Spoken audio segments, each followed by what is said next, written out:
saat dikerjakan satu, seketika dosa bisa diampuni, seketika.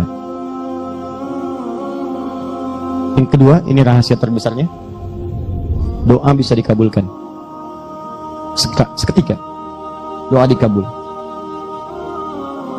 Dua ini saja dulu yang saya sampaikan. Amalan yang dilakukan langsung setelah tahajud, ya, sebelum datangnya fajar. Jika Anda mengerjakan benar di waktu ini jaminan langsung dari Al-Quran dan dari hadis. Hadisnya sangat sahih. Bahkan orang pertama yang meriwayatkan dari Nabi itu 30 orang sahabat senior langsung. Dikerjakan di waktu yang benar, dengan cara yang benar, maka yang Anda akan dapatkan satu, semua dosa-dosa Anda akan digugurkan pada saat itu. Jika benar kalimat dan amalan yang Anda kerjakan. Kedua, doa Anda kalau Anda bermohon kepada Allah seketika akan dikabulkan. Kalau benar apa yang Anda mintakan dan Anda butuhkan dalam doa itu. Karena Allah hanya mengabulkan apa yang dibutuhkan, bukan apa yang diinginkan. Kalau keinginan Anda menjadi kebutuhan, dikabulkan. Kalau cuma keinginan tidak ada kebutuhan, maka Allah akan ganti dengan cara yang terbaik. Nah, apa amalan itu? Quran surah ke-51, ini ayatnya. Quran surah ke-51 ayat 18. Paling kanan agak sedikit ke bawah, di pertengahan. Oh ya, bonusnya sebetulnya bukan bonus, ini utamanya. Nanti kalau terbiasa mengerjakan amalan ini selama hidup, paling minimal Anda akan masuk surga tempat terbaik nomor 2, kelas VIP, taman surga. Taman surga. Kalau Anda kerjakan ini karena mengikuti tuntunan Nabi, maka naik tingkat yang paling tinggi, VIP. Surganya bersama Nabi, bersama orang soleh, para syuhada, para siddiqin. Perhatikan baik-baik. Jazakallah khair. Ya, semoga Allah muliakan antum insyaallah dengan kedua orang tua untuk menghapus yang seharusnya dihapus.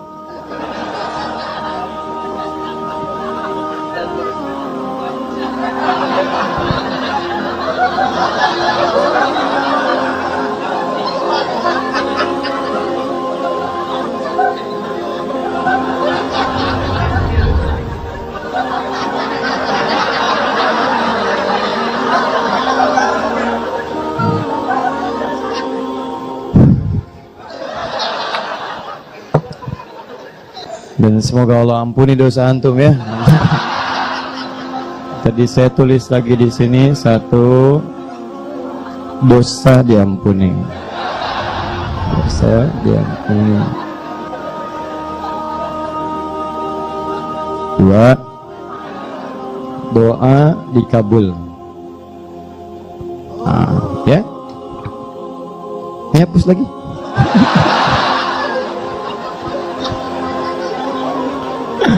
Dah, sini. Quran surah ke-51 ayat 18. Sekarang perhatikan. Fokus.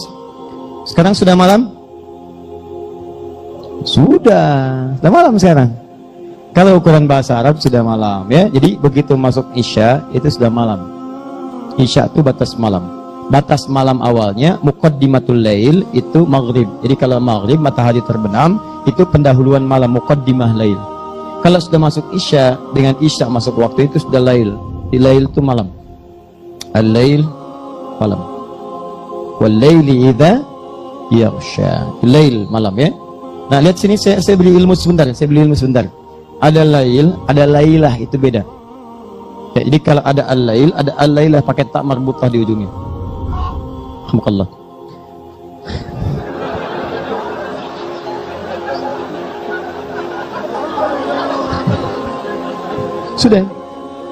Sudah doakan ya, doakan. Bersihin doakan, orang ngapus doakan ya. Sini. Dah, lihat waktu kita terbatas. Lail ini malam. Kalau lailah ada tak di ujungnya, ini menunjukkan tak ini memiliki sifat tertentu yang istimewa. Kalau ada lailah berarti di malam ini ada sesuatu yang istimewa, tidak sama dengan malam-malam yang lain. Gak pakai enggak istimewa. Jadi kalau ada tak di ujungnya berarti di malam ini ada sesuatu yang istimewa, tidak sama dengan yang lain. Contoh, masih ingat kalau di malam-malam Ramadan ada anugerah di satu malam ya, yang saat malam itu kalau ibadah lebih nilainya daripada 1000 bulan. Malam apa namanya? Bukan lail tapi lailah. Inna anzalnahu fi, pakai tak. Jadi kalau lailah tak, nah itu gunakan tak, ada yang istimewa. Ini lail, ini malam. Malam ini membentang dan berakhir dengan tibanya fajar. Nanti kita akan belajar kenapa disebut fajar. Karena ada 4 nama untuk waktu ini. Ada fajar, ada subuh. Fajar di Quran surah 17 ayat 78, Quran surah kedua ayat 187 misalnya. Subuh di Quran surah 81 ayat 18. Ada lagi misalnya disebut dengan al-bard. Al-bard ya, di hadis riwayat Al-Bukhari nomor hadis 574. Ada lagi disebut dengan al-ghadat ya, al-ghadat di hadis riwayat At-Tirmidzi nomor hadis 586. Ada 4 namanya. Nah, tapi yang saya ingin katakan, kalau lail itu membentang tiba waktu fajar, berarti selesai lailnya. Kalau sudah fajar tiba, adzan berkumandang Allahu Akbar, Allahu Akbar, kan? Nah, sudah mulai muncul tuh garis merah ya, yang bagian terakhir. Karena ada yang pertama, ada yang kedua. Yang pertama itu disebut dengan fajar kadzib ya. Jadi ini bukan, ini pendahuluan mau datang fajar. Yang kedua itu yang aslinya. Sekarang sudah ada jam, jadi tidak repot lagi melihat keluar. Nah, kemudian ketika ini tiba artinya malam sudah berakhir. Nah, jeda menjelang fajar, ada waktu singkat menjelang fajar. Kisaran 15 sampai kurang lebih 20 atau 30 menit. 15 sampai 30 menit. Ya. Nah, waktu ini namanya disebut dengan saharun, sin ha ra. Ini waktu-waktu yang sangat istimewa. Jarang orang nih memanfaatkan amalan ini, saharun. Jamaknya disebut dengan asharun, ashar. Ya. Kalau disebutkan ashar berarti peluangnya bukan cuma satu. Kalau malam ini nggak dapat, besok dapat. Besok nggak dapat, besoknya lagi dapat. Di sepanjang kita masih punya kehidupan, punya peluang meraihnya. Makanya waktu singkat menjelang fajar. Sekarang fajar jam berapa subuhnya? Ayo lihat sana, tuh lihat tuh. Oh, ada kelihatan. Oh ya, subuh 4.18 ya, baik. Sekarang maghrib jam berapa? Lihat sini. Maghrib jam berapa? Baik ya. Penghuni surga Firdaus nggak tahu waktu sholat. Insya Allah tahu belakangan. Lihat sini, 4.18 fajarnya, 4.18. Nah, kurangi 15, 4/3. Kalau kurangi 30, jam 3 lewat 40. Saya kita ambil 3.42. Taruhlah misalnya jam 4 kurang seperempat. Nah, jam 4 taruh kita ambil misalnya jam 4 kurang seperempat, 3.45. Ambil yang tengah-tengah ini. 3.45 ini yang disebut dengan sahar. Jamaknya disebut dengan ashar. Artinya peluangnya nggak cuma satu waktu, besok dapat lagi, besok dapat lagi. Kalau lailah ini cuma sekali. Makanya mendapatkan Lailatul Qadar tunggu Ramadan cuma sekali. Jadi kalau Ramadan nggak dapat, antum tunggu Ramadan tahun depan, itu pun kalau hidup. Makanya kalau tiba Ramadan, sungguh-sungguh dapetin ini, karena belum tentu dapat tahun depannya lagi. Masih untung hidup sampai Ramadan, masih untung. Barangkali Allah ingin berikan anugerah yang sangat indah dalam kehidupan kita. Ya, jadi buru itu. Tapi kalau yang ini tiap waktu bisa didapatkan. Makanya keterlaluan kalau ada orang tiap waktu bisa dapat, tapi nggak direncanakan dapat, itu keterlaluan orang itu. Keterlaluan. Karena itu bikin rencana sahar. Apa keistimewaan waktu sahar ini? Apa amalannya? Apa yang diberikan? Buka Quran surah ke-51 ayat 18. Lihat sini. Wabil ashari. Pakai ba, bukan fa. Ada fa, ada ba. Wafil ashar bisa. Tapi kenapa Al-Quran kemudian mengatakan firman Allah wabil ashari? Pakai ba, bukan fa. Ba itu menunjukkan sesuatu yang lekat. Kalau fa belum tentu ada dalam lekatan. Misal, saya katakan, saya sedang berada di masjid depan nih. Teman telepon, begitu telepon orang Arab nanya, ya syahadi aina ant? Anda di mana? Saya katakan, fil masjid. Anda di masjid sekarang, fil Aqabah, masjid Aqabah. Sedangkan saya di luar. Di luar, tapi saya katakan saya di masjid, itu pakai fa. Walaupun saya tidak masuk ke dalam, saya di area masjid, itu pakai fa. Tapi kalau saya katakan ana bil masjid al-an, pakai ba, orang paham. Kalau paham kaidah bahasa Arab, kalau sudah pakai ba, berarti sudah masuk ke dalam masjid, dempet dengan masjidnya, menyatu dengan masjid. Maka di sini kalimatnya tidak menggunakan fa, tapi pakai ba, wabil ashar. Seakan-akan Allah ingin katakan, hey, Kalau sudah tiba waktu sahar itu, dempet tuh, tempel waktu itu, dekati waktunya. Jangan jauh-jauh. Ini Anda dipanggil 4.18 subuhan, 3.45 bangun tuh siapin. Bahkan ada jam 3 udah tahajud, siapin, buru nih, tempel. Karena nanti ada yang tahajud tapi nggak nempel waktu ini. Dia udah deket ke sini, udah deket nih, 3.40 selesai tahajud, udah deket-deket ke sini, tapi dia abaikan waktu ini, dia nggak nempel, padahal sudah deket di sini. Tiduran lagi, Masya Allah, bangun jam 8:14, subuh 4.18. Nah, tapi kalau pakai selesai 3.40 istirahat sebentar, jeda silahkan. 3.45 mulai tempel waktu ini, dekati.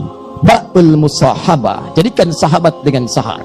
Ba'ul ilsaq, tempel dekat, jangan sampai hilang peluangnya dari Anda pada saat itu. Tempel dia. Bagaimana cara menempelnya? Hum yastaghfirun, amalannya mereka banyak beristighfar di waktu ini. Nggak ada banyak amalan, cuma satu, istighfar. Ini amalan dahsyat. Istighfar itu meminta ampunan dari dosa. Ya, jadi kalimatnya sederhana. Hum yastaghfirun, mereka minta ampun. Kalimat singkatnya begini, kalau mau pakai bahasa Arab yang singkat sederhana. Astaghfirullahaladzim, Astaghfirullah. Kalau mau agak panjang, Astaghfirullahaladzim, alladzi la ilaha illa huwal hayyul qayyum, wa natubu ilaihi. Astaghfirullahaladzim, alladzi la ilaha illa huwal hayyul qayyum, wa natubu ilaihi. Tapi bukan cuma di lisan. Karena ista itu dalam ilmu sharaf, ista. Jadi ada fa'ala yaf'ilu, fa'ala yaf'ulu, fa'ala yaf'alu. Ada fa'ala yufa'ilu, ada tafa'ala yatafa'alu, ada istaf'ala yastaf'ilu. Kalau pakai ista, artinya memohon sesuatu dengan merasakan apa yang dimohonkan. Ista. Begitu Anda katakan istighfar, minta ampun, istighfar permintaannya. Bukan cuma katakan astagfirullah sambil merasakan dosa apa yang Anda perbuat sehingga Anda minta ampun. Jadi begitu Anda katakan astagfirullah, ya Allah, ingat sebagai anak mungkin pernah dosa, salah pada orang tua, membuat ibu menangis dengan lisan Anda itu, membuat ayah kecewa dengan perilaku Anda, minta ampun. Astagfirullah ya Allah. Sebagai istri ingat dosa apa pada suami saat itu, sebagai anak ingat, sebagai tetangga mohon ampun. Tubuh kita astagfirullah, minta ampun, minta, rasakan. Dan usahakan Anda rasakan sehingga kenikmatan istighfar itu melekat ke semua bagian tubuh kita, di ujung kepala sampai ujung kaki. Kalau sudah seperti itu, air mata tuh Masya Allah mudah banget keluar. Bayangkan kalau maut datang pada saat itu, ya Allah astagfirullah, saya wafat dalam keadaan bermaksiat, astagfirullah ya Allah, astagfirullah, turun. Kalau belum bisa menangis, besoknya coba lagi. Kalau belum bisa menangis, besoknya coba lagi. Sampai hati itu terus dari mulai kering masuk sampai mengalir air mata. Kalau belum bisa menangis juga, coba tangisi diri Anda yang belum mampu menangis. Tangisi, keluar. Begitu keluar, air mata itu mengalir, maka Allahu Akbar, turun ampunan Allah. Sahar, sepertiga malam itu, tibalah kemudian tawaran Allah Subhanahu wa Ta'ala. Ibadi, kata Allah, hambaku, man istaghfara liya ghafartulah. Siapa yang beristighfar kepadaku sekarang, saat ini, sebelum subuh masuk, sebelum fajar tiba, beristighfar dengan benar, keluar air matanya, tobat dia, aku ampuni semua dosa-dosanya. Ghafartulah, saya ampuni semua dosanya. Man sa'ala, awas hati-hati, man sa'alani mu'ti. Siapa yang meminta kepadaku, aku berikan. Man da'ani ujib. Siapa yang berdoa kepadaku, aku jawab. Man istaghfara liya ghafartulah. Siapa yang meminta ampunan, aku ampuni. Dua makna. Jadi perhatikan kalimatnya. Hadis qudsi ini, hadis qudsi. Siapa yang memohon, aku berikan. Yang berdoa, aku kabulkan segera. Makanya tunggangnya amalan ini. Ada amalan-amalan cerdas yang saat Anda lihat waktunya amalannya, seketika dikabulkan. Mungkin Allah itu mengarahkan Anda pada waktu ini. Bukan gak mau mengabulkan doa Anda. Cuman yang kemarin dikasih belum dipakai ibadah. Anda minta mobil, motor aja kemarin belum dipakai ke masjid, belum dipakai ke ta'lim, dipakainya dunia aja. Tanggung jawabnya berat, hisabnya menegangkan. Udah minta mobil, yang kemarin gimana hisabnya? Udah minta gaji nambah, yang kemarin belum ada barokahnya. Makanya bukan tidak diberikan, ditahan oleh Allah supaya diistighfarin dulu yang kemarin. Astagfirullah, astagfirullah, astagfirullah. Pakai pada yang baik, datang yang lebih. Hadirkan istighfar. Astagfirullah, astagfirullah, astagfirullah. Nah, ini perbanyak oleh Anda. Perbanyak sampai lisan terbiasa. Kalimat istighfar itu bukan cuma di lisan, ditembus dia ke hati. Saya kalau mencoba mengamalkan itu, saya usahakan bawa tuh ke mata, dibawa. Di mata itu dosa apa yang dikerjakan, bawa astagfirullah, astagfirullah, sampai sadar mata itu keluarin mata, bawa ke telinga, bawa ke sampai dengan ke kaki, bawa. Kalau sudah enteng bacaannya, udah nangis, udah lapang, kita minta ya Allah, mohon ya Allah di hari ini ya Allah, satu di antara penduduk bumi ya Allah, berikan hidayah kepada mereka, jadikan mereka ya Allah mendapatkan hidayahmu ya Allah, saya tidak ingin berpisah dengan mereka ya Allah di akhirat, jadikan mereka muslim ya Allah, berikan hidayah. Satu, ya Allah ayah ibu saya ya Allah, rahmati ya Allah ya saya, rahmati ya Allah ibunda saya, berikan kemuliaan ya Allah istri saya ya Allah, ya Allah anak-anak saya ya Allah, ya Allah tetangga saya ya Allah, ya Allah wajah teman-teman saya ya Allah di majlis ta'lim, bayangkan, minta kebaikan, doakan, minta enak, tenang ya Allah, jangan berikan beban kepada saya ya Allah dengan menyampaikan sesuatu yang tak mampu saya amalkan ya Allah, ya Allah ringankan hisab saya ya Allah yang tak mampu menolong saudara-saudara di Palestina ya Allah, ya Allah berikan keringanan hisab ya Allah yang tak mampu menolong saudara-saudara di Syria ya Allah, minta ampun, karena boleh jadi saat mereka teriak nama Anda disebutkan dan tidak hadir di dalamnya, minta ampunan, minta istighfar itu luar biasa, dan bahasanya menggunakan hum itu banyak, huwa huma hum hiya huma hunna anta antuma antum anti antuma antuna ana nahnu, huwa dia laki-laki, hiya dia perempuan, huma berdua, tapi hum banyak. Kalau hunna perempuan aja yang banyak, tapi kalau hum mencakup laki-laki dan perempuan. Makanya ayat ini berlaku untuk juga keluarga. Bangunin tuh istri, anak-anak, duduk bareng. Setelah tahajud misalnya untuk jadi imam, kalau ingin latihan silahkan, selesai berdoa. Begitu selesai, mulai istighfar. Minta keluarga, ambil suasana. Maafkan papa ya, selama ini sudah diamanahi oleh Allah mama dan anak-anak, tapi belum bisa menjadi papa yang baik. Mungkin papa akan wafat lebih dulu, wallahu a'lam. Tapi kalau wafat lebih dulu, tolong maafkan dosa-dosa yang mungkin ada di dosa ini, di keluarga ini karena papa. Papa mohon ampun ya Allah, ampuni saya ya Allah, astagfirullahaladzim. Istri yang mengatakan, Pak, mama juga minta maaf selama ini banyak salah ya Pak, belum bisa jadi mama yang baik. Anak-anak maafkan mama, astagfirullah ya Allah. Begitu anak Anda yang paling kecil mengatakan, Papa mama maafkan Anda ma, menjadi anak yang baik, bisa menghafal Quran seperti yang lain. Ya Allah, saya ingin jadi penghafal Quran, ingin memberikan mahkota bagi ayah dan mama ya Allah, berikan kesempatan untuk berbakti. Dia semua mengatakan, astagfirullah, ampuni kami ya Allah, ampuni kami ya Allah, ampuni kami ya Allah, ampuni kami ya Allah. Wah, keberkahan turun di keluarga itu, rahmat diturunkan, dosa diampuni, keluarga di keluarga yang baik, wafat pun dalam keadaan yang baik, dunia diberikan, akhirat dijamin dalam kemuliaan, dan kehidupan keluarga akan tenang. Gak percaya silahkan Anda coba sebelum subuh ini, lakukan, perhatikan bagaimana perbedaannya. Begitu besok pagi aktivitas dijalani, tenang gitu. Ya, kalau laki-laki belum bisa, ibu yang coba Bu ya, lembutkan suaminya malam ya tahajud, mulai ibu dulu nggak apa-apa. Papa, mama banyak salah. Emang udah selama nggak apa-apa awal-awal begitu ya, terus sampai lembut hatinya, insya Allah baik. Saya kira itu amalan yang bisa kita ambil. Satu, tapi barangkali kalau dipraktekkan bisa lebih memberikan kemaslahatan untuk hidup kita. Siap dipraktekkan insya Allah ya, insya Allah mulia. Saya pernah ajarkan ini dan saya dapat surat, Masya Allah, saya bahagia dan saya mendoakan. Ada seorang divonis, ini nyata di Indonesia, divonis bersalah, penjara dia, nggak ada istighfar diamalin, astagfirullah, minta ampun kalau salah, kalau masuk penjara karena kesalahan. Tapi kalau bukan karena salah, ya Allah ampuni dosa saya, bersihkan nama saya, berikan kebaikan. Tahu apa yang terjadi? Begitu latihan, dipanggil lagi, ternyata vonisnya salah, Anda bebas murni. Begitu dikatakan bebas murni, dia bernazar kepada Allah, saya akan jadi lebih baik lagi daripada sebelumnya, saya akan menghafal Quran, saya akan ini, saya akan itu dan sebagainya. Itu mulia ya. Jadi perbanyak istighfar, dan kalau sudah terbiasa dengan istighfar di waktu sahar, maka istighfar itu akan menemani Anda dalam setiap aktivitas kehidupan. Tiba-tiba di mobil sedang istirahat, Anda itu refleks tuh, lisan berkata astagfirullah, astagfirullah, astagfirullah. Ba'da salat astagfirullah, astagfirullah, astagfirullah. Masuk kamar astagfirullah. Itu refleks aja, refleks. Ada karena sudah terbiasa. Dan Anda akan terjaga oleh Allah Subhanahu.